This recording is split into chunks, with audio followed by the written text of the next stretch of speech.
আপনি এমনিতে পড়াশোনা কোন জায়গায় করছেন? সাস্টে মানে কোন সাবজেক্টে? সফটওয়্যার ইঞ্জিনিয়ারিং এ আপনি পড়াশোনা করছেন। জি। That's great. হাই এভরিওয়ান, যারা সিরিয়াস এক্সাম দিতে ভয় পাচ্ছেন, আমাদের রিসেন্ট আপনারা দেখেছেন আমাদের রিসেন্ট শিক্ষার্থীরা সিরিয়াস এক্সামে ধারাবাহিকভাবে ওনারা রেজাল্ট পাচ্ছেন।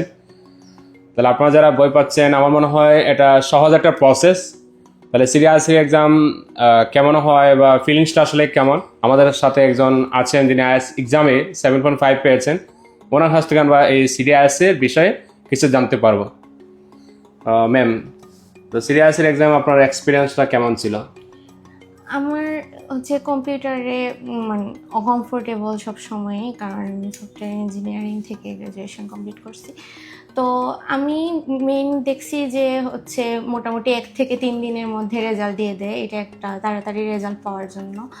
আর হচ্ছে রাইটিংয়ে আমার মেইন পেপার বেসে অনেক কাটাকুটি হয়, তারপর হচ্ছে ভেরিয়েশন আনতে গেলে সেন্টেন্সে তখন হচ্ছে গিয়ে সমস্যা হয় পেপার বেস, যে আমি চাইলে পরে একটা নতুন একটা ওয়ার্ড আনতে পারবো না, বা আমি একটু সিনোনিম ইউজ করতে পারবো না। ওইটার ক্ষেত্রে আমি হচ্ছে কম্পিউটার বেসডে অনেক অ্যাডভান্টেজ পাইছি, সেজন্য আমি চাইছি যে সিটি বেসডে এক্সামটা দিয়ে দিতে।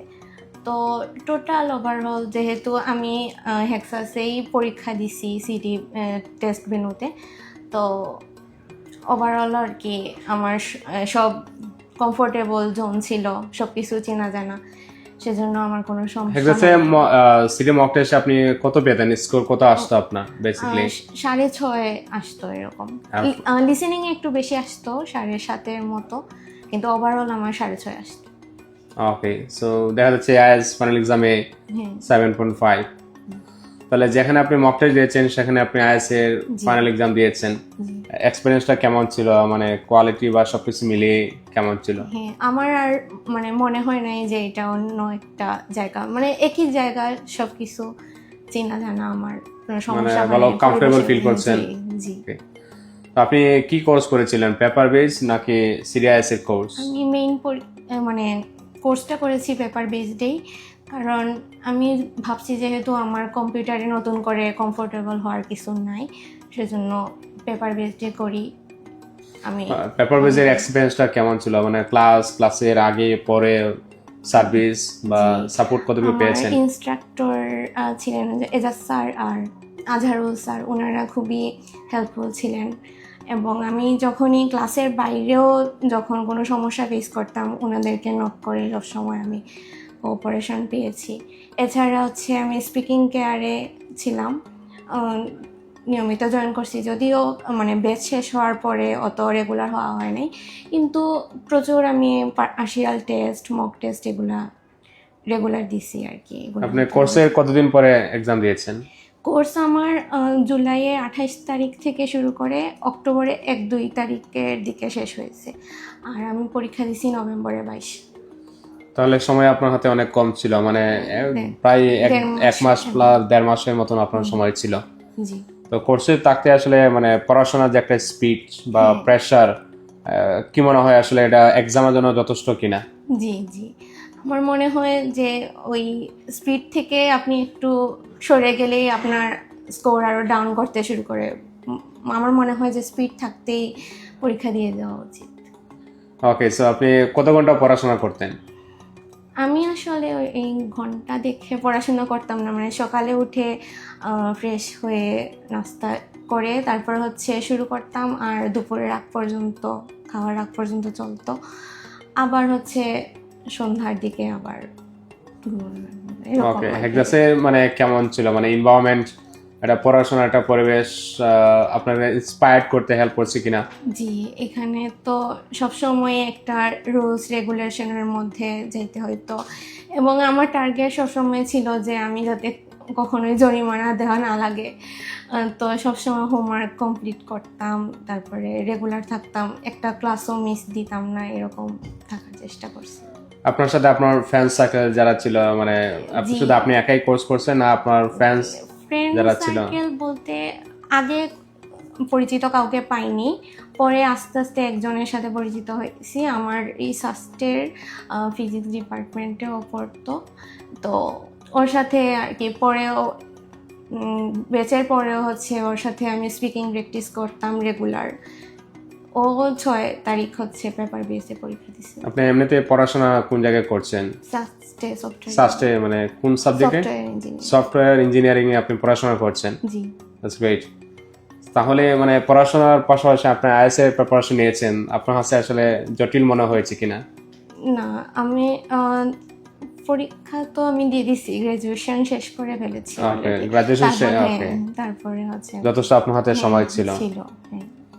তো আপনার একাডেমিক পড়াশোনা আর হেক্সাসে আইএলটিএস এর পড়াশোনা কি মনে হয় পার্থক্য আসলে? পার্থক্য অবশ্যই আছে, কারণ আমার মনে হইতো যে ওই একাডেমিকে যে পড়াশোনা হচ্ছে আগের রাতেই কভার করে ফেলা সম্ভব, কিন্তু আইএলটিএসটা হচ্ছে আগের রাতে পড়াশোনা করে কিছু হবে না, তখন হচ্ছে মাথাটা একদম ঠান্ডা রাখতে হবে, আগে যা প্র্যাকটিস করে ফেলা উচিত। হেক্সাসে যে আপনার পড়াশোনা একটা প্রেশার আপনি পেয়েছেন, জি। আপনার কাছে কি মনে হয় যে এটা আসলে মানে একাডেমিকে এই মানে এত সমান পড়াশোনা করেছেন কিনা? আমার মনে হয় না। আমার মা বলছে যে তোমাকে তো আমি মানে ভার্সিটি থাকতে তো পড়াশোনা করতে দেখি নাই, আইএলটিএস এর ক্ষেত্রে আমি একটু সিরিয়াস ছিলাম। ওকে, হেক্সাসের পাসওয়ার্ড টেস্ট, মক টেস্ট যেগুলো আপনি দিয়েছেন, স্পিকিং এ আপনারা ভিডিও কনফারেন্স আমরা নিয়েছি। জি জি। কি মনে হয় আসলে ফাইনাল এক্সামে যে ভিডিও কনফারেন্সে স্পিকিং টেস্ট আর ফেস টু ফেস বা কেমন আসলে পার্থক্য ছিল? একই রকম, মানে ওনারা যে ফিডব্যাক দিতেন, যদিও আমি লাস্ট মোমেন্টে একটু হচ্ছে নার্ভাসনেসের কারণে স্পিকিংয়ে কম পাইছি, মানে ওনাদের ফিডব্যাক যেটা ছিল ওইটা ঠিকই ছিল। ওকে, হেক্সাসে রেজিস্ট্রেশন করার পর আপনি কি কি ফ্যাসিলিটিস পেয়েছিলেন? আমি তো স্পিকিং কেয়ারে রেগুলার যেতাম, আর হচ্ছে রিডিং আর রাইটিং কেয়ারও গেছি, তো ছিল এইগুলোই করেছি।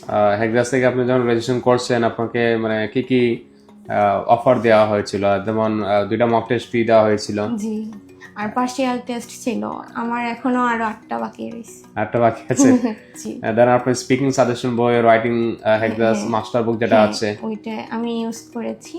ওইটা অনেক মানে স্পিকিং এর ক্ষেত্রে আমার অনেক বেশি হেল্প করছে। আর রাইটিং এর যে প্রথমে যে টাইম চেঞ্জিং আর টাইম ফিক্সড এর ওই লাইনগুলো আমি প্র্যাকটিস করেছি, ওইগুলোই আমাকে অনেক হেল্প করেছে, কারণ আমার মেইন এক্সামে হচ্ছে লাইন চার্ট আসছিল। ওকে, ওই স্ট্রাকচারগুলো আপনাকে এক্সামে হেল্প করছে। জি। স্পিকিং মানে কেমন ছিল আসলে, যে কন্টেন্ট গুলো ছিল কি মনে হয় আসলে এই বইটা সিলেট এবং বাংলাদেশের শিক্ষার্থীরা যারা আছে তাদের জন্য আসলে কতটুকু ইফেক্টিভ? অনেক ইফেক্টিভ আসলে প্র্যাকটিস করার ক্ষেত্রে, আর এখান থেকে আমার কিউ কার্ডও কমন পড়েছে। ওকে, দ্যাটস গ্রেট। সো এখন আপনি কোন দেশে যেতে ইচ্ছুক?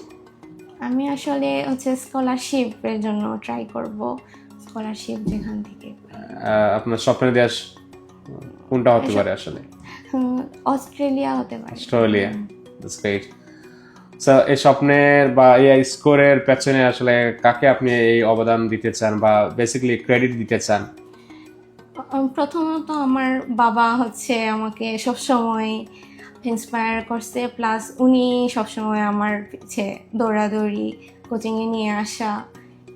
তারপর হচ্ছে অবশ্যই আমি হেক্সাস জিন্দাবাজারকে ক্রেডিট দিতে চাই। এছাড়াও আমার যে ফ্রেন্ড সার্কেল আছে তারাও জানতো যে আমি স্পিকিংয়ে খুবই একটু নার্ভাস ফিল করি, তো সকালবেলা হচ্ছে ওরা টপিক দিত আমাকে, তো আমি হচ্ছে ভিডিও করে ওদেরকে পাঠাইতাম যে দেখ এইটা হচ্ছে, ওরা আমাকে ফিডব্যাক দিত এরকম। এছাড়াও আমি ওই ফ্রেন্ডের সাথেও মানে প্রতিদিন রাতে হচ্ছে আধা ঘন্টা করে প্র্যাকটিস করতাম স্পিকিং।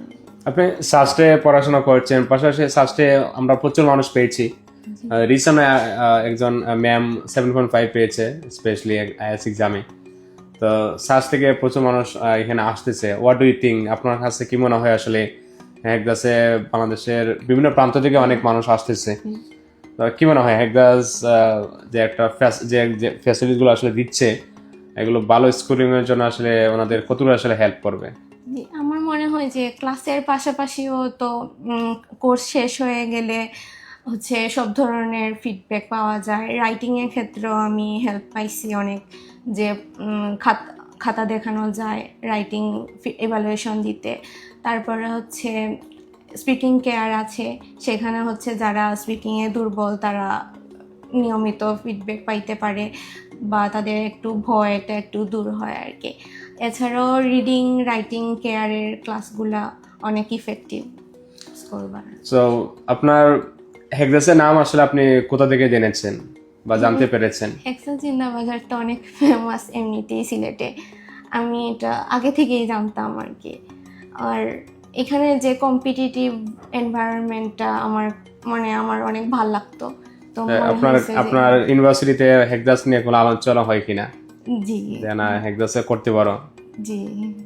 আর আমার বাবাও মেইনলি আসলে আমাকে বলছে যে এখানে আসার পরে কি মনে হয় যে আসলে অনেক কড়াকড়ি রুলস এন্ড রেগুলেশনস এগুলো আসলে মানতে অনেক কষ্ট হচ্ছে, এই ধরনের কোনো ফিলিংস কাজ করছে কিনা? না, আমি এটাকে একটা চ্যালেঞ্জ হিসেবে নিছি যে না, কেন আমার থেকে জরিমানা কিভাবে নিবে আমি যদি ভালো মতো সবকিছু মেনে চলি। আমরা দেখেছি মানে সাস্টের অনেক আমরা স্টুডেন্টস পেয়েছি, তারা আসলে খুবই অ্যাক্টিভ এবং তারা আসলে প্রচুর পড়াশোনা করে, আসলে এটা বোঝা গেছে। বাংলাদেশের বিভিন্ন প্রান্ত থেকে আমরা প্রচুর মানুষ পেয়েছি, তারাও আসলে সবাই অ্যাক্টিভ। বাট আমার মনে হয় যে সাস্টে যারা আছে তারা মোটামুটি ভালো স্কোর করেছে এবং তারা পড়াশোনার মধ্যে অনেক যথেষ্ট এফোর্ট দিয়েছে। তো ম্যাম আপনাকে আসলে অসংখ্য ধন্যবাদ আপনার মূল্যবান সময় দেওয়ার জন্য। অ্যান্ড আপনার স্বপ্ন পূরণ যাতে হয় আমরা দোয়া করি। ভালো থাকবেন। Thank you.